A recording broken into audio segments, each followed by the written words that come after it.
Hello and welcome to the writing classroom. My name is Mrs. Considine and I'm your writing teacher today. I welcome all of you, people of all ages, all around the UK who are here and ready to write. Thank you to my precious pen pushers, my wonderful word weavers. We are going to let our writing lift off the page today. I'm going to talk through some of the things that we need to be thinking about and doing today in the writing classroom. And first of all, I'm going to explain the process. In the Super Sentence Stackers classroom, first of all, you have to listen to how it works. Essentially, I'm going to send you off soon after this lesson to go and watch today's focus film. And today's focus film is just so wonderful. It's a Pixar short about a bird, a sandpiper, and the scene is really bright and luminous, and it's about a sandpiper and his mum, and mum is trying to help her little son, who's called Piper, be braver at the beach around the waves. It's a really good writing opportunity to build in scene setting, and I'm so excited to see what you do as you craft and construct your sentences today. But before you watch the film, I want you to look really closely at how I'm preparing you for your task. Now, every day the task is the same. I ask you to write 9 sentences, to reach for those 9 sentences. I want you to try your best writing. I don't mind if we have less than 9 sentences, but I certainly don't want any more. When you've watched the film, then I'm going to ask you to choose a chunk. And what I've done is watch the film, and in my mind I've cut it into 9 sections. You are not going to write the whole film story. You're going to choose a chunk. It's like a little plot point, and you're going to write within those time boundaries. In the link below, if you look in the description, you will see a link to the film. You will also see an outline of the chunk times. That is where you have to very cleverly choose which time boundary you're writing within. Once you've watched the film and chosen your chunk, I want you to come into your space, whether that's a classroom or at home, and you need a piece of paper and a pencil or a pen. Once you've got your piece of paper, I want you to do 2 things. I want you to write your name and age on it, and then tell me which chunk you're writing for. That's really important. I need to know which chunk you're writing for, because I'm going to read all of them. I'm going to choose my favourites, and in particular today I'm looking for really evocative description, work that is really sharp and rich and helps me imagine the visuals, the scene, the beach, the shoreline. That's what I'm looking out for today. So, what I'm going to do now is I'm going to show you how I help you in the writing classroom. Every day I choose 3 writing challenges. And where does Mrs. C get these writing challenges from? Well, Mrs. C's writing challenges come from the Writing Rainbow. Some of you know about the Writing Rainbow already in your schools, and the Writing Rainbow is here. I'll always choose 3 from this rainbow. On the top tier of the writing rainbow are the ideas of writing. These are things like senses and feeling and action, and I often choose 1 from the ideas of writing.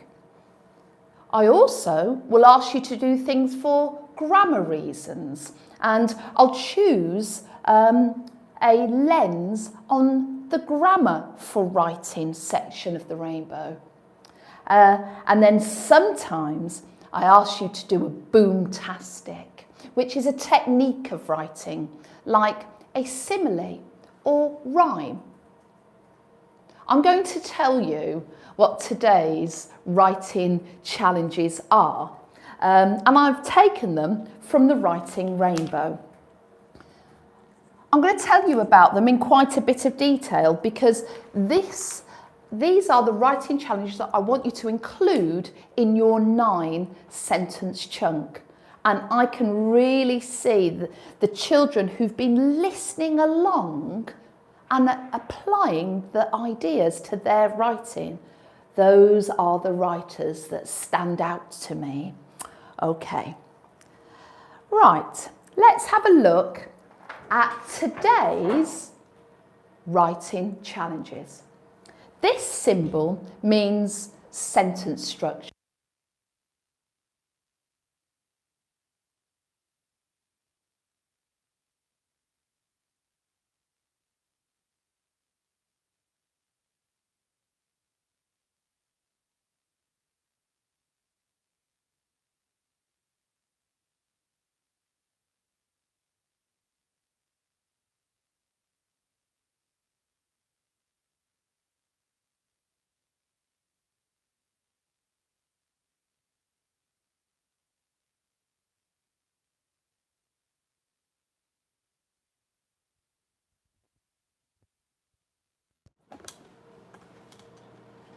Taking the mug.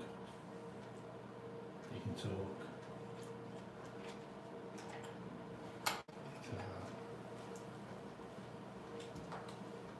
Got to talk the normal marks. I'll just speak that and then I'll watch the.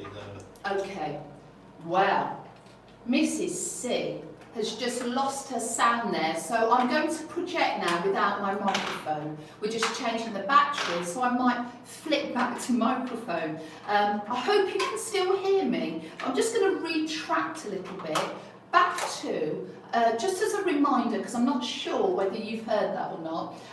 So we're going back here to, first of all, the first writing challenge I'm going to ask you to do is to build me a sentence that includes a ing verb, an ing verb that begins right at the start in the subordinating clause.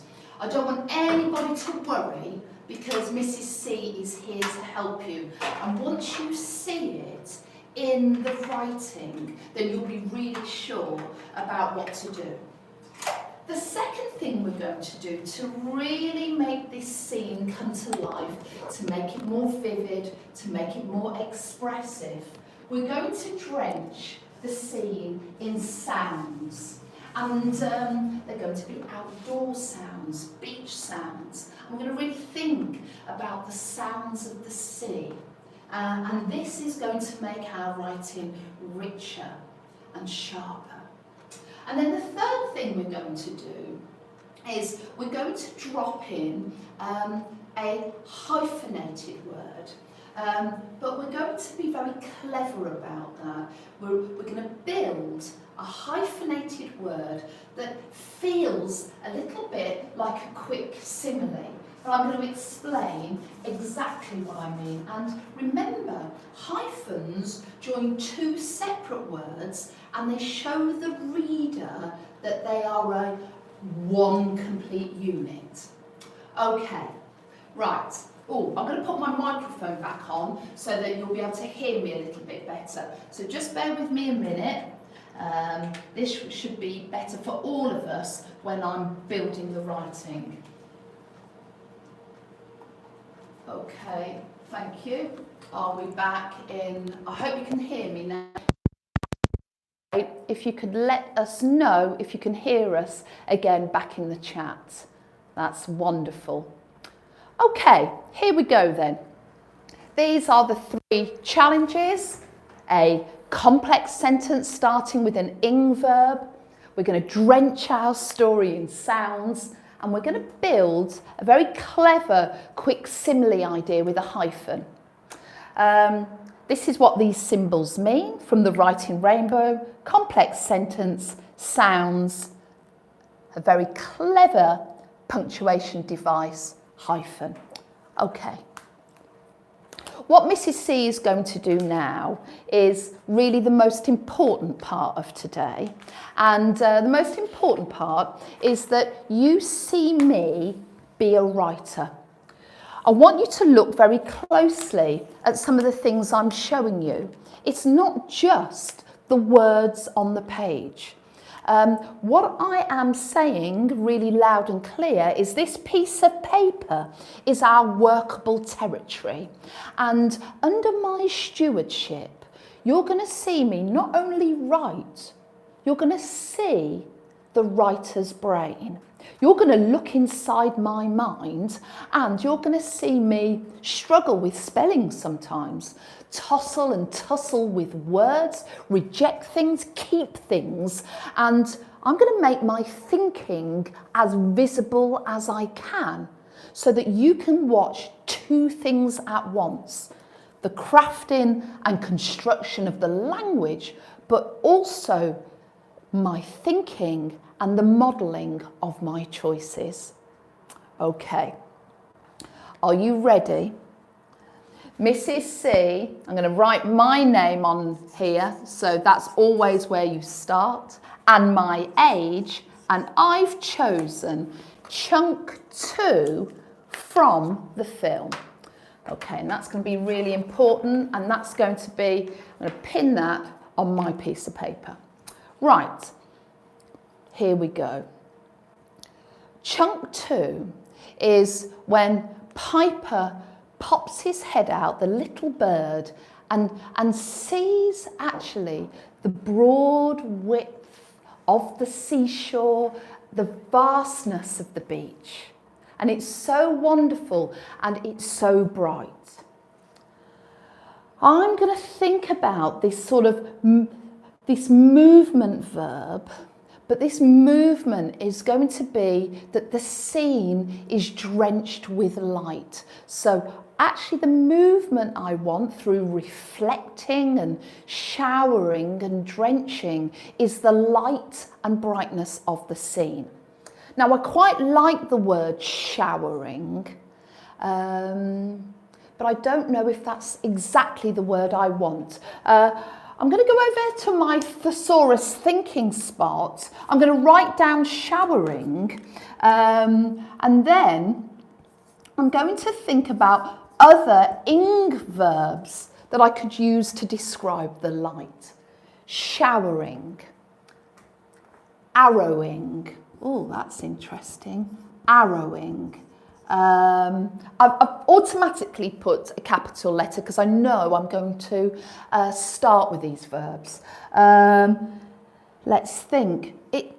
That sort of reflecting is a good idea, but it almost comes back again. I'm going to put rebounding. I like that, rebounding. And another word, a bit like showering, drizzling. Now, because this is about light moving, and I'd have to place it in the scene, I probably also need to think about what prepositions could go after these verbs. So this one could be something like showering down or showering on, arrowing onto, rebounding off, and drizzling across. I like those. I think I'm going to choose showering on. And then that means I'm beginning to build this clause.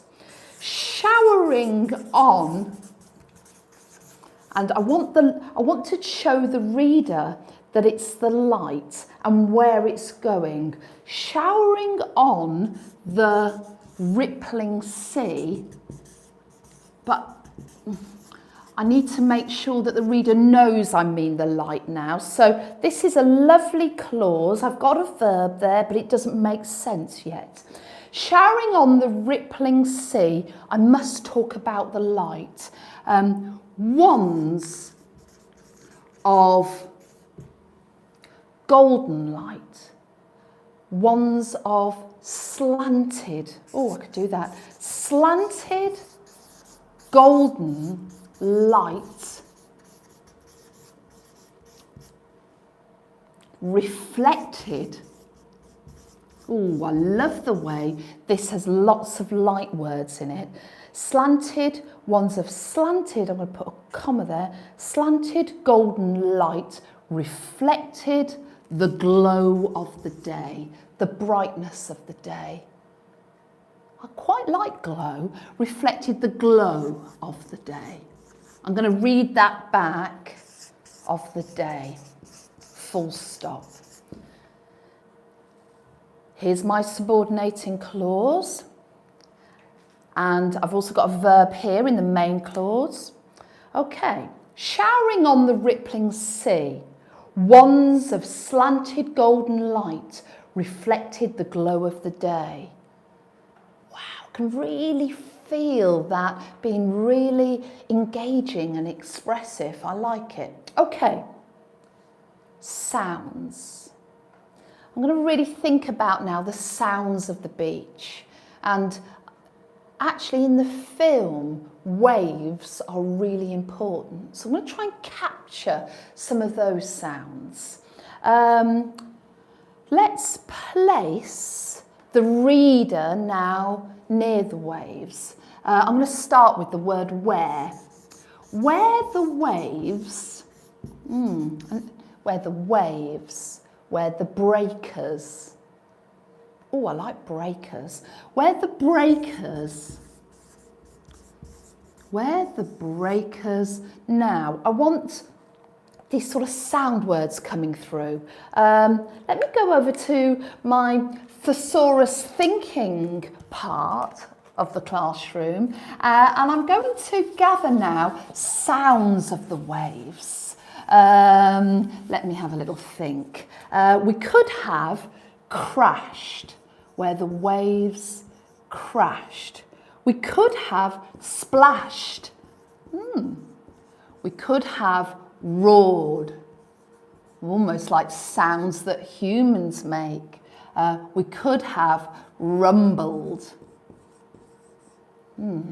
I like those. I think I'm going to have splashed.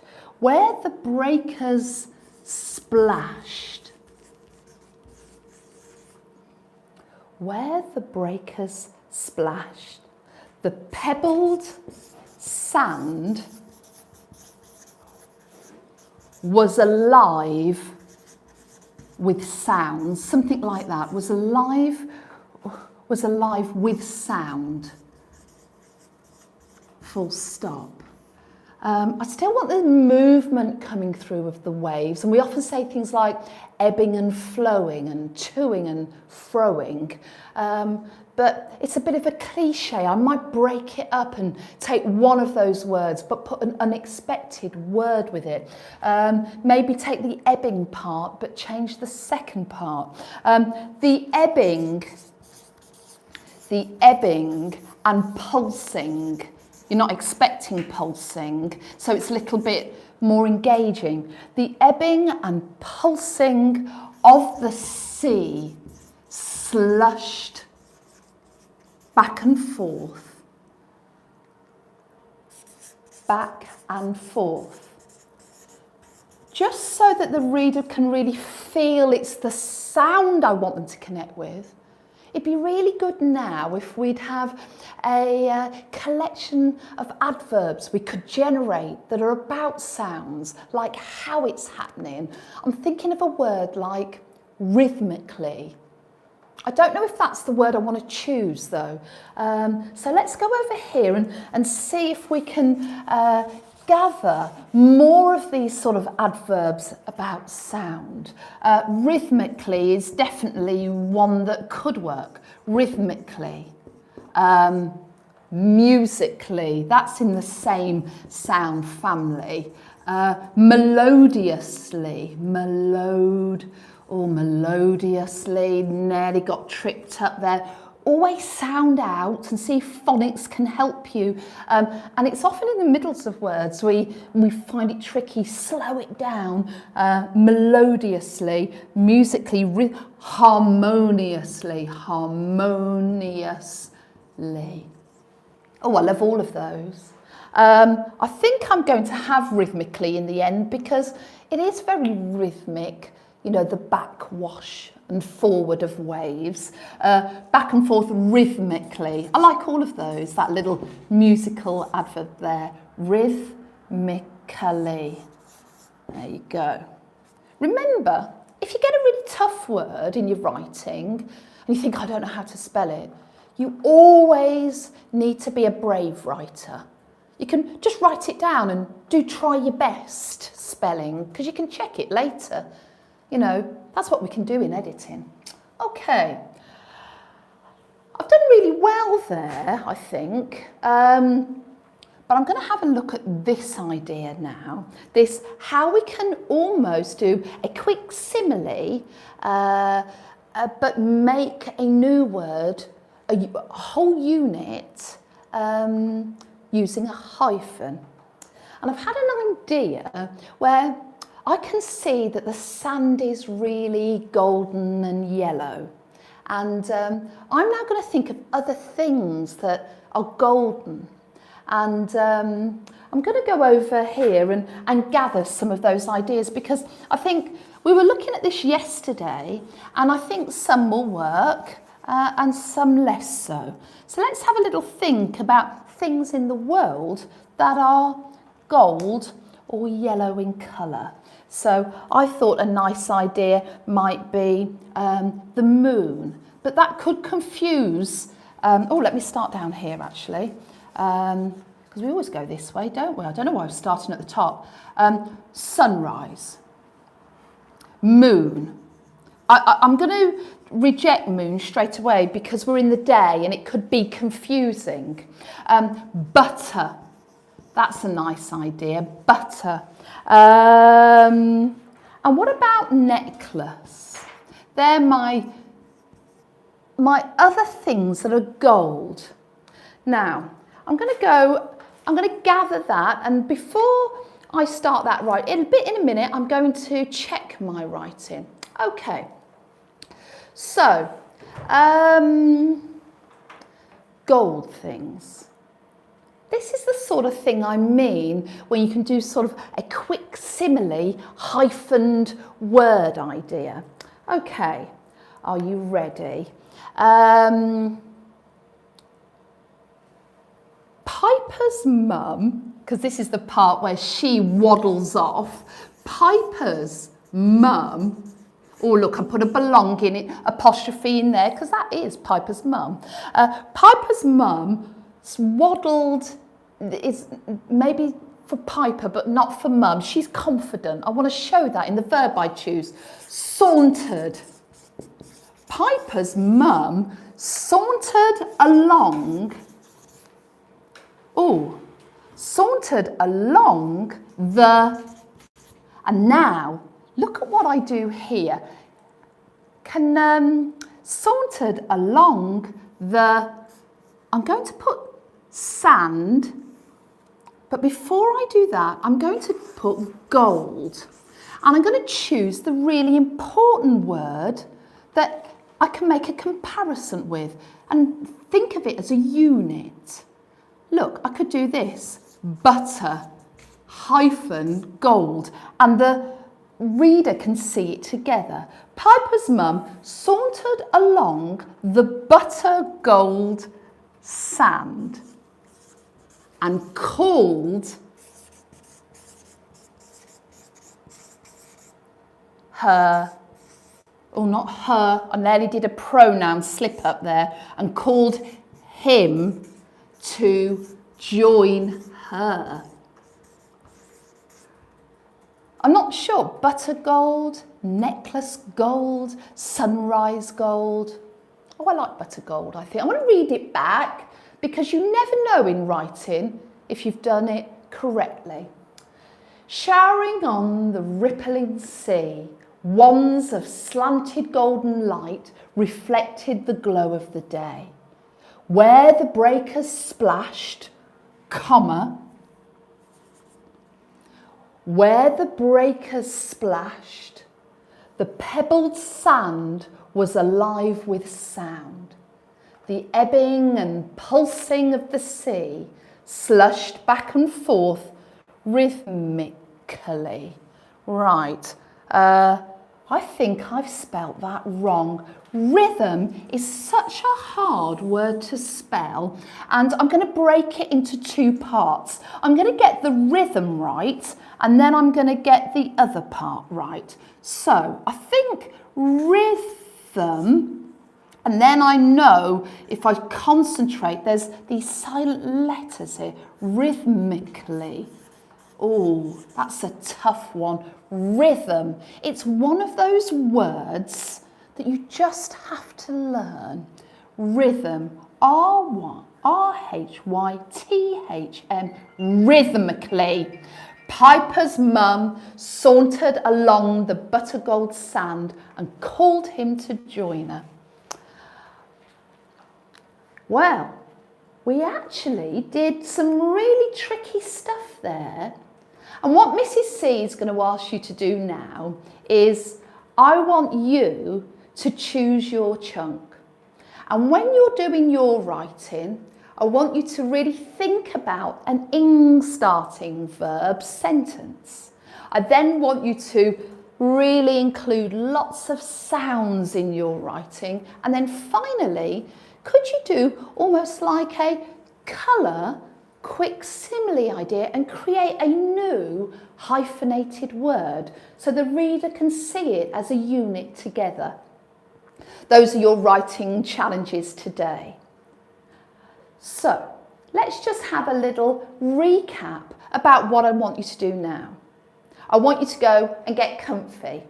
You can ask somebody in your family to watch the film with you if you want, or you can bring your cat or your teddy bear.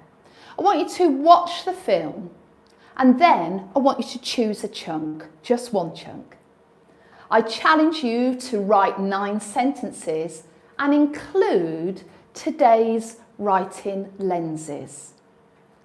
You have got until 12:30 to submit your work. Hand it in on Twitter to @JaneConsidine or Facebook, The Training Space. Make sure you've got your chunk number on there and your name and your age.